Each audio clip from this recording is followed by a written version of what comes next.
Divine Ones, it's Jerome Braggs, the intuitive that teaches you how to heal yourself and finally live an experience that feels like heaven on earth through the practice of self love. This is video number 23 in my 30-day video challenge. And again, thank you all for all the comments. I'm so glad you're getting so much from this video series. Today's video, I want to talk about something that's a little bit more controversial, that's a little more cutting edge. I promised you when I started this video challenge that I was going to share with you some things that I learned in my near-death experience and in the healing and mystical journey that followed that experience that I hadn't been sharing, that I hadn't been expressing or really talking about a lot. And today is one of those things. I hadn't been sharing this one because I often will get a lot of pushback from it because it's so heavily ingrained in the culture of spirituality, in the teachings of spirituality, in our conversations around it. And what I learned and what I've seen is very different from this. And as a matter of fact, what I've learned is we're kind of teaching this, I don't want to say false, but definitely we're just not seeing the whole picture. So without further ado, what I want to talk about today is why I do not like the term ego death. Ego death is very common in a term in spirituality. It's when people are going through a healing process, usually when they're healing something in their spiritual growth or their consciousness or something like that. And it's all about like letting parts of my ego die. And it's coming from this idea that the ego is this bad thing, and we often have demonized it. And there's parts of it that we need to let go of. There's parts of it that we need to shun and reject and kill off, basically.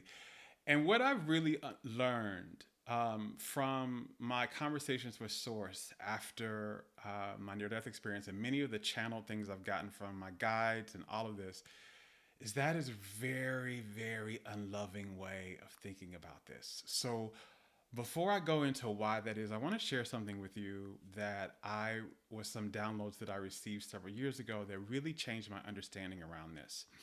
So when a soul decides to come into this particular dimension, this earth dimension, and have a human experience, there's something that happens. So this dimension is the dimension of duality. And why I mean duality is like that means there's an other. Outside of you, there's an other. Now, in the soul dimension, on the other side, you can call it heaven or whatever, there is oneness. So there's not a perspective of something being an other. You are connected and part of everything, and your awareness is that everything is a part of you, right? So there is no other. There is no relationship, really. So this dimension is literally the dimension of duality, but it's also the dimension of relationship. Because in order to have relationship to something, there needs to be something other than yourself. And on the other dimension, everything is you. This is what I saw when I went over to the other side. One of the biggest things that happened, I experienced when I crossed over, was I experienced this feeling of oneness, of everything being a part of me. Even when I had a conversation with Source, I knew that Source was not something separate from me. It was me talking to me. It was me talking to another aspect or facet of myself. So when the soul decides to come here, it decides to come into duality. The soul is the consciousness and the energy of unconditional love. It is made of unconditional love. It is made from unconditional love. It is made for unconditional love. It is the wholeness of unconditional love. When the soul decides to become human, it has an experience of almost like splitting. Now, it doesn't split completely because the soul can never not be whole, but it has the appearance of being two things. And it splits this consciousness into two sides. So unconditional love splits into two sides. One side is the giving love. The other side is the receiving love. One side is the giving or the being love. Other side is receiving love or being loved. The side of being love is the consciousness side of the higher self. This is what we call the higher self. The side for being loved is the ego part of the consciousness. The ego part of the consciousness is part of the soul's consciousness while it's human. It creates it so that it can have a human experience, because the ego part of the consciousness is the part of you that is in charge of you being loved. So it's the part of you understanding and moving through the world that will allow you to receive love for your personal self experience. So when we're going out there trying to kill off this part of us, what we're doing is we're literally suppressing, we're literally demonizing, we're literally rejecting, we're literally trying to kill off the part of the soul that is in charge of receiving, in charge of receiving love. This is why spiritual seekers often have such a hard time with receiving. Now, I've done a whole conversation on my podcast about this particular aspect, about why we don't need to demonize the ego. So I'm not going to go too far into that because I can do a whole 3-hour workshop on that. I'll put the link into that podcast episode underneath this video so you can hear it. But the ego is a part of our ability to receive. The problem is not the ego. The problem is when, so you have two sides of the consciousness. You have the ego consciousness, you have the higher self consciousness. Both aspects of these consciousness make up the whole soul of the consciousness. Like a coin has heads and tails. The ego and the higher self are heads and tails of the same coin. They are both aspects of the soul.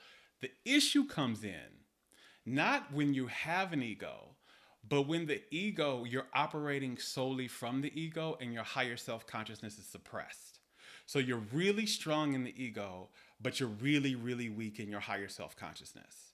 So the problem, and why this is the problem, because when you're really, really strong in the ego is the part of the consciousness that allows you to have a self individualized experience and to view the world from the aspect of a self that is different from everybody else.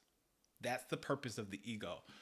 The issue when you are solely in that is when the ego becomes, is really high and the higher self is really low or is suppressed or very weak. You become hyper individualized. So then you become stressed out. You feel disconnected from other people. You don't see your connection and your oneness with everybody else. So that also you become oppressive because of that. You can also become violent because of that, and you don't see how your actions affect other people. You're just only considerate about yourself. You can also become narcissistic this way. Another aspect of this, when you're too strong in the ego, is the ego again doesn't have the aspects of the higher self. So you're very low in compassion. You're low in empathy. You don't have real good, strong connection with your intuition. All of these things. Now, the answer is not to kill the ego or even to suppress the ego in this case, right? Yes, those things are dysfunctional and they can cause a lot of suffering for you and for other people. But the answer is not to kill the ego. The answer is to strengthen the higher self. There is no aspect of yourself that ever needs to be suppressed. It needs to be balanced. So if you're very strong in the ego and weak in the higher self, you've got to strengthen your empathy. You've got to strengthen your trust. You've got to strengthen your ability to connect with other people and see yourself as part of them. You have to strengthen your ability to understand there's a bigger picture and operate out of your intuition. The ego is also very heady. It's very much in the head. The higher self is very much in the energy. So a lot of times you're not aware of your energy and your vibration when you're in your ego a lot. So you have to balance. You have to raise and strengthen the higher self. Here's the thing as well. When you're very strong in the higher self and you're very weak in ego, which happens a lot with a lot of empaths and again, spiritual seekers. When you're very high in the higher self, there's problems with this as well. Because when you do this, you don't have strong boundaries because you don't have a strong sense of self. So you become a doormat. You become violated a lot. You have a life that feels oppressive, like people are constantly oppressing you or violating you. You won't actually get your personal needs met, and you'll have a hard time doing things that support yourself. Like people that are very high in the higher self and very low in the ego have a very hard time with money and making an abundance of money. They have a hard time with speaking up for themselves, letting themselves be seen, because all of these things are aspects of the ego. So, this is why I do not like the term ego death. Instead, I like to say ego balance. When your ego is out of balance, the answer is not to suppress it, the answer is not to kill it, the answer is not to reject it. The answer is to raise and strengthen your higher self consciousness so that it is at the same level or close to the same level as the ego, so you work in both. Because then you become a balanced being. Then you're getting your needs met. Then you have a strong sense of the individual self, but you also understand your connection to others. You're moving through the world, making sure that you're fulfilling yourself and you're full of yourself, but you're also serving others. You are moving through the world not as a doormat. You have strong boundaries, but you also honor other people's boundaries. You're not oppressive of them. This is what well-being takes. It's balance. And you can't be balanced when there's an aspect of your wholeness that is being suppressed, when there's an aspect of your wholeness that is not being fed, which is what a lot of the messages in traditional spirituality are about. They're about feeding the higher self and starving the ego. And that is why so many spiritual seekers are imbalanced today. And often that is also why you're sick, because a lot of the things about self love that allow you to be filled with the energy of your soul require you to have a stronger ego.